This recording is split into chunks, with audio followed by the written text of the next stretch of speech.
राधा वल्लभ श्री हरिवंश महाराज जी। महाराज जी, नाम जप करना कठिन, नाम जप बचाना कठिन, नाम जप पचाना कठिन।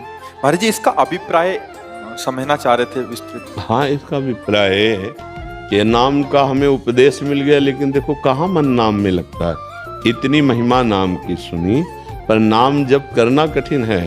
आप तीर्थ यात्रा कर सकते हो, आप शास्त्र स्वाध्याय कर सकते हो, आप दान पुण्य कर सकते हो, आप दूसरों की सेवा में भी मन लगा सकते हो, लेकिन नाम जब आप 4 घंटे बराबर एक नाम, जैसे राधा, तो 4 घंटे राधा राधा राधा राधा राधा राधा राधा राधा राधा राधा।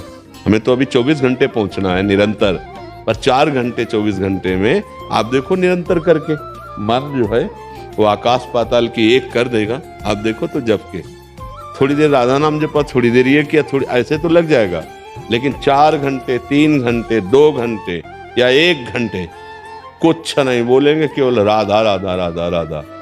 अब करना कठिन पड़ेगा। आप करके देखो, ये सब अपने अनुभव की बातें कह रहे हैं। तो भजन करना कठिन। अब भजन जैसे हो गया तो गुदगुदी होती कि हम तो 21 माला रोज गुरु मंत्र के करते और घंटा भर नाम कीर्तन करते हैं। अपना गुणाभिमान तब माना जाएगा जब दूसरे पे दर्शन हो रहे हैं। क्या यार नरक तुल्य जीवन व्यतीत कर रहे हैं, ऐसे करते हैं। देखो वो गया, बचा नहीं पाए ना। जब ये बात आ गई कि अरे हम क्या भजन, अगर हमें करना होता तो पहले कर लेते, ये तो गुरु कृपा से हो रहा है, ये तो श्री जी की कृपा से हो रहा है, तो वो बच गया।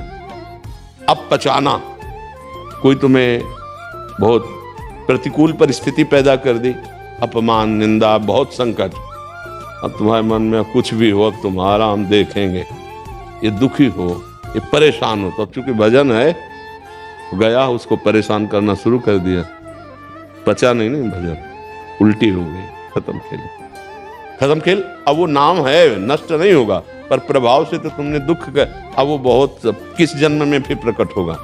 इसलिए नाम करना जब करना कठिन, उसको बचाना कठिन, उसको बचा के पचाना कठिन। कोई गाली दे रहा, अपमान कर रहा, दुख हम सह लेते हैं, वो गाली दे हम सह लें, हाँ यही तो हमारा पचाना भजन का हो जाएगा। सामर्थ्य है कि उसको दंड दे सकते हैं। नीचापमानम सुधा, शारीरिक से, बुद्धि से, कानून से, तपस्या से, भजन से उसको हम दंडित कर सकते हैं, लेकिन नीच पुरुष है, उसका किया हुआ अपमान सह गया, वो आगे बढ़ गया, भगवान को प्राप्त होने की योग्यता आ गई उसके अंदर। ये अध्यात्म है, ये थोड़ा संसार से उल्टा मार गए, लेकिन भक्त यही सोचता है आज मेरी परीक्षा हो रही, भगवान इस स्वरूप में मेरी नाथ मुझे सामर्थ्य देना, ना मैं आपको शाप दूं, ना आपसे मैं गुस्सा करूं, अपने भजन को बचा के निकल जाऊं। शांत ऐसे निकल गए। जैसे एकनाथ जी संत भगवान का चरित्र नहीं आता, वो गंगा स्नान करके वहां से निकले तो ऊपर किसी अधर्मी का मकान था, तो गली में देखा संत ने आगजार थूक दिया तो ऊपर गिरा। अब ठाकुर सेवा करनी थी, फिर स्नान करने में, फिर आया तो फिर थूक दिया, 100 बार थूका। वो 100 बार स्नान करने गए, जब वापस लौट के आए तो वो हार गया। आके चरणों में प्रणाम किया, महाराज आपने एक बार हमें देखा भी नहीं, गाली भी नहीं दी, नाराज भी नहीं हुए। बोले भैया तुम्हारी तो बड़ी कृपा हम पे हुई, हम नाराज क्यों हो? बोले 100 बार हमने थूका। तो बोले जो स्नान हम 100 दिन में कर पाते, आज आपकी कृपा से एक दिन में 100 बार स्नान हुआ। ये तो आपकी कृपा हुई, ये क्रोध नहीं, ये तो आपने हम पे कृपा की। ये देखो, ये है साधु की सोच, जिसका भजन पच गया है, जिसने अपने भजन को बचा लिया है। अगर अपने लोग होते 1 बार 2 बार, तो ये हमारी कच्चाई है। वो सदा सदा के लिए संतों से द्रोह करना छोड़ दिया। देखो क्षमा कितनी बलवान कि वो रो पड़ा कि महाराज मुझे पता नहीं था कि ऐसे संत कृपाल होते हैं, कभी किसी संत का वो अपमान नहीं करेंगे।